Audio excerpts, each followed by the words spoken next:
Hello, and welcome to a discussion of Islamic justification for honor killing. Over the decades and centuries, many youths with Muslim parents have been victims of honor killing. In this video, we shall examine the relationship between Islamic doctrine and honor killing. We begin with justification for honor killing found in the Quran. Two prophets of Islam were Al-Qadir and Moses, whose Islamic name is Musa. Henceforth he shall be referred to as Musa. As they were walking together, they encountered a boy, and Al-Qadir then proceeded to murder the innocent boy. Quite naturally, Musa is shocked and tells Al-Qadir that he has done something wicked. This event is referred to in the 74th verse of the 18th chapter of the Quran.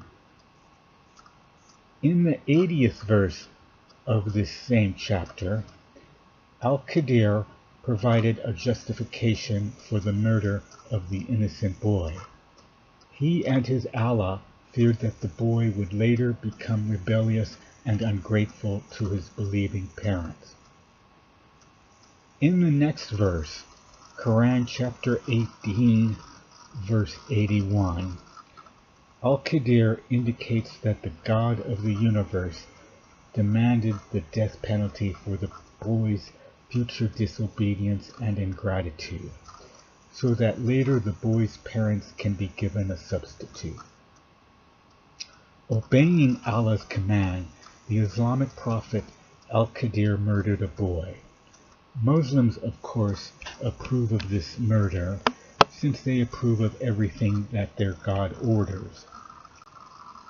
Now consider a situation in which an honor killing may arise. For example, suppose that a 19-year-old daughter of Muslims' parents no longer covers her hair, eats during daylight when forbidden during Ramadan, never prays, and has a sweetheart whom her parents disapprove of.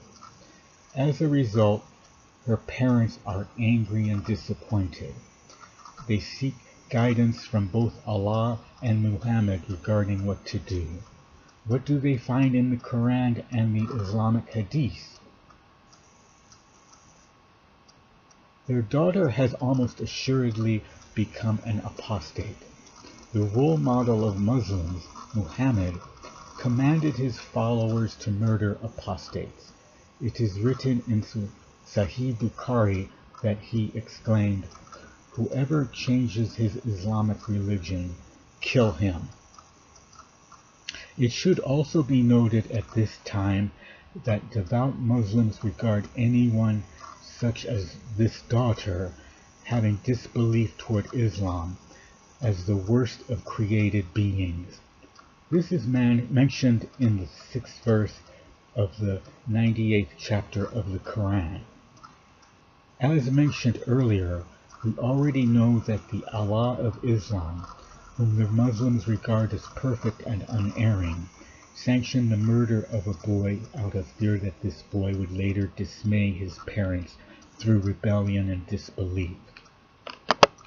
Finally, we note that the Allah of Islam stated in the 14th verse of the 64th chapter of the Quran that, quote, "Among your wives and your children are enemies to you," unquote.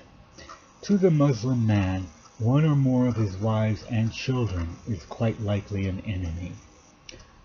So can we be surprised then if in our example the Muslim parents demand that one of their sons murder the disobedient, rebellious daughter, or if the father murders that daughter himself?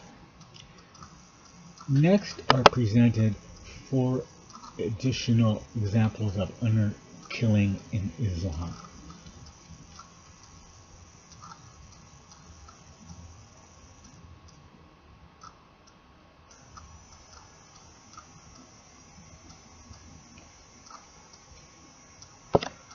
We now ask Muslims a question. Muslims, why was it more logical for Allah to have Al-Qadir murder the boy he met with Musa than to have the mass murderers Hitler and Stalin murdered when they were boys, thereby saving millions of people from annihilation? Muslims, after thinking deeply about Hitler and Stalin being allowed by Allah to grow from boys to adults, do you truly think that disappointing one's parents is worse than committing the mass murder of millions of people?